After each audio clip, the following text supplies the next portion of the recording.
Hey beauties, welcome back to my channel. Today I'm sharing some of my favorite fragrances that remind me of fall. I certainly wouldn't suggest you save any fragrance to only wear 3 months out of the year, but if you like to smell kind of warm, cozy, sweater weather, maple, musky this time of year, these are some of the best recommendations. We have to begin by revisiting the latest YSL Libre flanker. This is Libre Vanille Couture, and when I first tried this, I thought it immediately reminded me of my Libre Le Parfum. Now, I have tried these back to back, side by side for the last few days, comparing, contrasting, and I kind of stand by my original sentiment, which is that this is very close to the original Libre. It is not all that far away from Libre Le Parfum. Is the difference big enough to justify purchasing another flanker? That's going to be totally up to you, but I will say I think both of these are really beautiful for fall. And I'm kind of torn on which one is my favorite. I've been going back and forth between the two. I love the original Libre Le Parfum. It's very warm, it's very intense and cozy. It has a bold, lingering lavender note that's really beautiful, whereas the Vanille Couture definitely has more vanilla in the dry down, but you really don't pick it up until the dry down. In fact, initially I started to think that it was reminding me of Alien Goddess because the vanilla was turning a little bit coconut. As it continues to dry down, that coconut disappears and you're left with a warm, cozy veil of vanilla, but it's not so intense that it overpowers that Libre DNA that is left on the skin. There's something about the Vanille Couture that is really elegant, very sophisticated. I do feel like this could be a dressy date night, a holiday fragrance, but it's not so intense that I feel like you could only wear this in the evening. I feel like this would be a really great daytime Libre, especially for a vanilla lover. I love them both. They're stunning for fall. If I had to choose just one right now, I would probably go with the Vanille Couture because it's limited edition and it comes in the beautiful packaging, and I think Libre Le Parfum is going to be around for a while, so if I had to choose just one, I would probably go with the brand new. Next, we have the new Queen's Caramel and Apple Love by Ellis Brooklyn. It's time to give your Miami Nectar a rest, and if this combination does not fully embody the spirit of fall, I don't know what does. I love them combined, individually. They are both absolutely delicious. Queen's Caramel is a warm, sweet gourmand with keynotes of caramel, maple sugar, whipped coconut, white chocolate, pink salt, and milky musks. This fragrance is so much fun to wear. It's the perfect gourmand for somebody who maybe wants to give vanilla a little bit of a break. It's very maple dominant.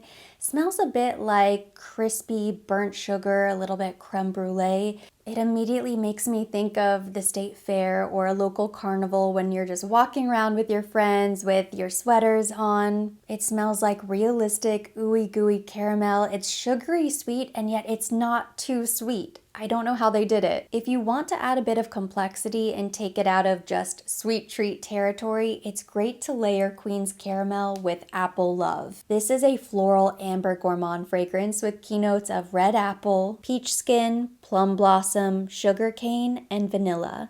This was love at first sniff for me. I absolutely adore this fragrance. It's so nostalgic. It just instantly transports me to the Northeast, apple orchard, farmer's market. This gives you the luscious deliciousness of biting into a fresh, juicy apple, and the Queen's Caramel gives you the sweetness, that candy-coated effect, beautiful together or on their own. I think they both work really nice for daytime. Now, if you like the idea of a candy apple, caramel apple, but you want to make it more evening, date night appropriate, I recommend checking out the new Kayali Oudgasm Chocolate Oud 11. This has keynotes of caramel apple, spiced rum, velvet orris, incense, dark cocoa, and chocolate oud. It is so stunning. It's spicy, sophisticated, and elegant. It smells very luxurious and niche. And I'm not somebody who's typically drawn to chocolate notes in my fragrance, but this absolutely blew me away the first time I tried it. And it's so funny now smelling it on the blotter card right after smelling the Queen's Caramel and Apple Love. This is way more serious and not nearly as sweet as those previous two. And I think that's maybe been my disconnect with some of the recent Kayali launches, is they've been a little bit too sweet. I feel like they were starting to gear a little bit too youthful, too playful, whereas this feels like a grown woman fragrance, like a wow, powerhouse, confidence boosting type of scent. It reminds me a lot of Oudgasm by Parfums de Marly without the honey note, but definitely that dark, moody, seductive, kind of sexy apple pie. This is Holiday Party in a bottle. It smells delicious, but it smells like the type of fragrance that you would want to wear. I don't like when a gourmand fragrance smells like you just spent too much time in a bakery. I don't want to smell that realistic, but I do like the idea of the edible notes. I am so excited about these. Now, I don't know if I'm just ridiculously late to the party or what, but I just recently discovered the fragrance line from Quince. I thought they just had really cute, affordable clothes and furniture and bedding, and I guess they do carry just about everything under the sun, so it makes sense that they would also have fragrance. But these just came back in stock and they are incredible. Not only do they smell amazing, they're incredibly affordable at just $50 each.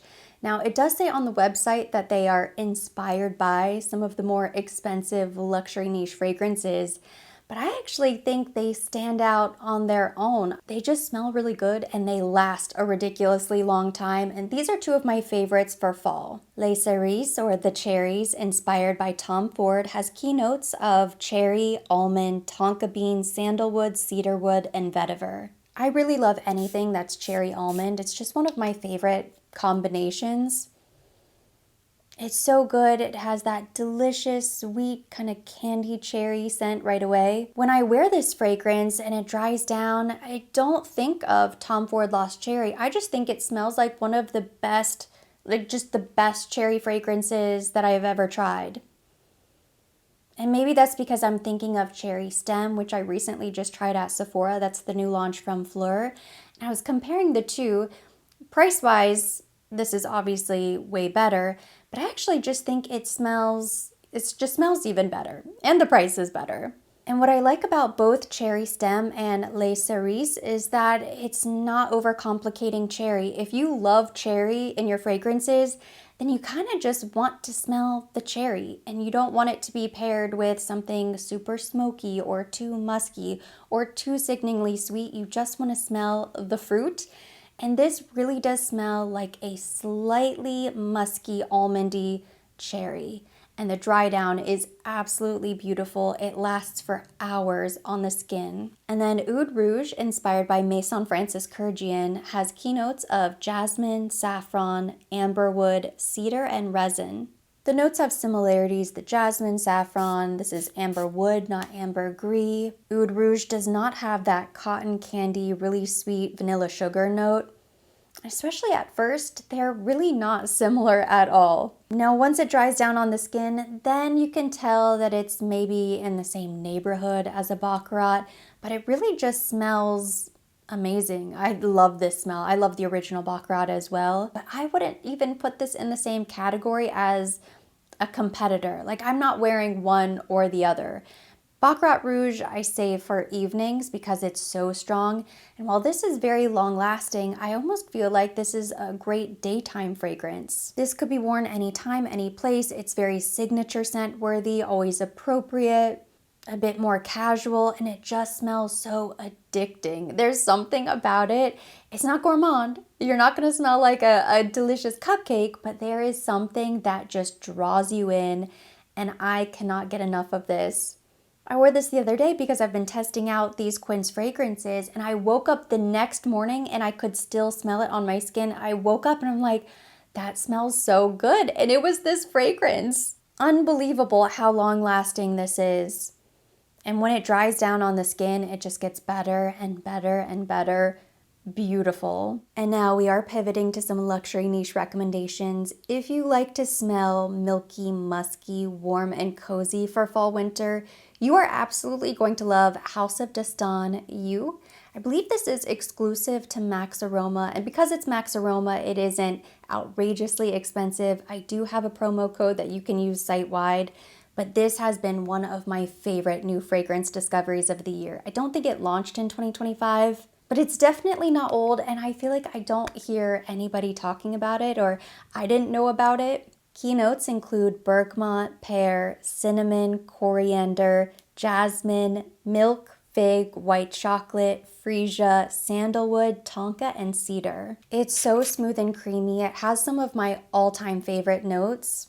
It's a little sweet, a little fig, a little pear. It's like zesty and like, woo, awakens the senses, but then immediately it's just like calming, relaxing, very feminine and elegant, but very delicious. It smells a bit understated. This is giving signature scent. I think you can tell when a fragrance has reached masterpiece level when it is so complex, and yet there's not one facet that really stands out and smacks you in the face.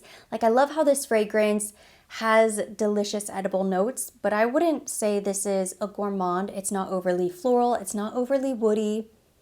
It just smells like the essence of a woman. It smells like a fragrance. It smells the way I want to smell. It's so many incredible things all at once that you can't simply put it into one category. It just smells incredible. And there's something really light and fluffy about it. This is the perfect casual every single day fragrance when you still want that wow factor. There are certain notes that are just synonymous with fall. I think we could all agree on them, like apple, cinnamon, caramel, incense maybe. But then there are certain notes that to me, they just strike me as fall, and I'm not really sure why. And one of those notes is honey, which is a huge note in Hedonist by Victoria Minya. This is a very bold, powerhouse, party in a bottle, confidence boosting fragrance. Love at first sniff, and it's still one of my all-time favorite fragrances. Oh, and it's so sweet, and it just sort of zings your nose. And it's honey. It smells warm, rich, very seductive, very intoxicating. This is definitely a date night evening fragrance. It smells very opulent, like the gold crystals in the bottle truly smell like the fragrance. It's very decadent, just dripping with gold, just like the honey in the fragrance. If you love honey, you will definitely love Hedonist. Peach is another one of my all-time favorites. Anytime a fragrance has peach in it, it's almost guaranteed that I'm going to love that fragrance. It doesn't matter how large my collection grows, how many new fragrances are launched, how many new things I add to my collection. This will always be a standout. There's nothing else that I own that I've ever even tried that comes remotely close to this. Pistachio and a lot of the other nutty notes also remind me of fall. Let me know if I'm alone on an island here. Pistachio by DS Durga. It has pistachio, pistachio, and even more pistachio. It's warm, it's cozy and nutty and delicious. It smells like a beautiful dessert. I think this is a really nice transition fragrance from summer to fall. I like wearing this in the evenings for summertime. Anytime you want something that's really bold and spicy and nutty, and I genuinely just love pistachio anything. Anytime a food has pistachio, I'm definitely going to love it. And the same is true with fragrance. There's a really nice sweetness that balances the nuttiness and the woody dry down really nicely. This is a great staple in my collection. Let me know in the comments if there are any fragrance notes that you associate with fall for whatever reason that wouldn't be extremely obvious to the general public. When it comes to floral fragrances, one of the notes that I always think of fall is rose. And this is definitely one of my favorite spicy rose fragrances for a date night. It's from Spirit of Kings. It's called Aludra. It's very bold, very princessy, and one of my favorite rose fragrances. It's sparkling, it's a little bit sweet, like pixie dust in a bottle. Even though they are not the same, I still feel like the best way to describe Aludra is with Delina from Parfum de Marly. If you like Delina, you will probably really like Aludra. Keynotes include bergamot, rhubarb, nutmeg, peony, petalia, musk, Turkish rose and vanilla, Haitian vetiver, cashmeran, cedar, and incense. It also kind of reminds me of the Nutcracker. Maybe because of the pink bottle, I just think of Ballerina Barbie or Sugar Plum Fairy. If you like a spicy but not too spicy rose fragrance, I absolutely recommend this. It's stunning. And that completes my list of fall favorites. Thank you so much for watching. Hopefully you enjoyed this video. If you liked it, give it a thumbs up. Leave me your comments, questions, your recommendations down in the comment section. We'll keep the conversation going there. As always, I will be linking everything mentioned. Everything on my face will be tagged directly to the video and listed down below in the description box for your convenience. And for more videos like this, don't forget to subscribe and hit the notification bell.